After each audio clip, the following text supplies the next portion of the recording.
Forget loyalty, forget gratitude, forget contracts. None of that matters when it comes to Sergio Perez's place at what is currently Racing Point in 2021. The only criterion of importance is performance, and by that measure, if Sebastian Vettel is in an Aston Martin next year, then the driver making way for him must be the weaker performer of the two incumbents. And on that basis, it cannot be Perez who is dropped. Before hearing why, don't forget to like and subscribe, and let us know in the comments below what you think about this driver choice. While driver decisions are often more complicated than simply picking the best person for the job, Racing Point is not a struggling team scraping by and having to take pay drivers. It rightly has grand ambitions, and in as tough a competitive environment as Formula 1, it cannot compromise in any area. Signing Vettel would be in keeping with the team's ambitions, but doing so while keeping hold of the weaker of the two drivers it currently has is not. While Perez's season has been patchy so far, and Lawrence Stroll was the stronger driver over the Hungarian Grand Prix weekend, the body of evidence currently supports Perez's case to stay overwhelmingly. The trouble is, genealogy could prove to be the trump card. As Perez himself reportedly put it in an interview with Movistar Plus F1 after the Hungarian Grand Prix, "I'm a dad. I wouldn't kick my son out." Everyone can understand that sentiment, but in this scenario, it really shouldn't apply. If Lawrence Stroll was sponsoring the team or buying son Lance a drive, that's one thing. Then it's down to the team to decide whether it needs the cash, plus a capable enough driver who isn't necessarily the absolute best available. In that situation, the team's management will take the best decision for itself based on all factors. In this situation, Stroll is in control. He owns the team and has tied it to Aston Martin, with both representing very serious projects for him. You might say that effectively makes him a sponsor, but as the head of the consortium that owns the team, it's his job to make the best possible choices, not just for himself and his son, but the whole of Racing Point Aston Martin. And taking a team-focused decision, there is neither a performance nor a financial advantage to picking Lance. That's the difference. This doesn't mean he doesn't have the right to choose Stroll over Perez. After all, his train set, his rules, even though logic would dictate he should recuse himself from the decision and defer to those who run the team on the ground to make what they consider to be the best choice for the team's future success. But it will hurt the credibility of Racing Point and send a message to the staff, potential sponsors, partners and the whole world that it's not necessarily an operation with the ruthless focus on success that it needs to be if Stroll is picked over Perez without first proving himself the better choice.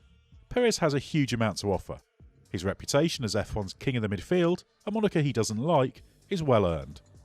But this should not be used as an argument to suggest he can't cut it at the front, because he's simply never been in a team that has finished in the top 3 of the Constructors' Championship.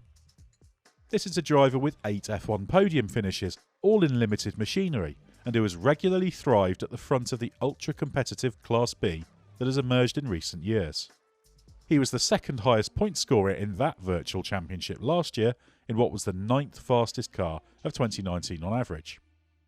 A brilliant executor of races, who technical director Andrew Green referred to as having a built-in traction control thanks to his sensitivity, Perez has a consistent record of delivering to a high level that is perfect for the style of F1 racing today. For Vettel, he would be the ideal support act, and in fact, if a top team today were looking for a strong number 2 driver, capable of scoring heavily and winning on their day, Perez would be high on the list. This is the bar that Stroll must clear in order to justify being kept ahead of him, and it's not unreasonable to ask him to do so. Perez always biases his setup approach towards Sunday, but even factoring that in, has never been a superstar qualifier in F1. But he's nonetheless a decent qualifier, one who came out pretty much even, if not fractionally ahead, up against Jenson Button at McLaren in 2013, and Button had a respectable record even up against Lewis Hamilton on Saturdays. But Perez is not Hamilton or Max Verstappen. He's a fine Grand Prix driver, by my reckoning the 7th best performer based on the 2019 season, which means an up-and-coming driver like Lawrence Stroll needs to be consistently performing at the same level or higher if he's to be considered a star of the future.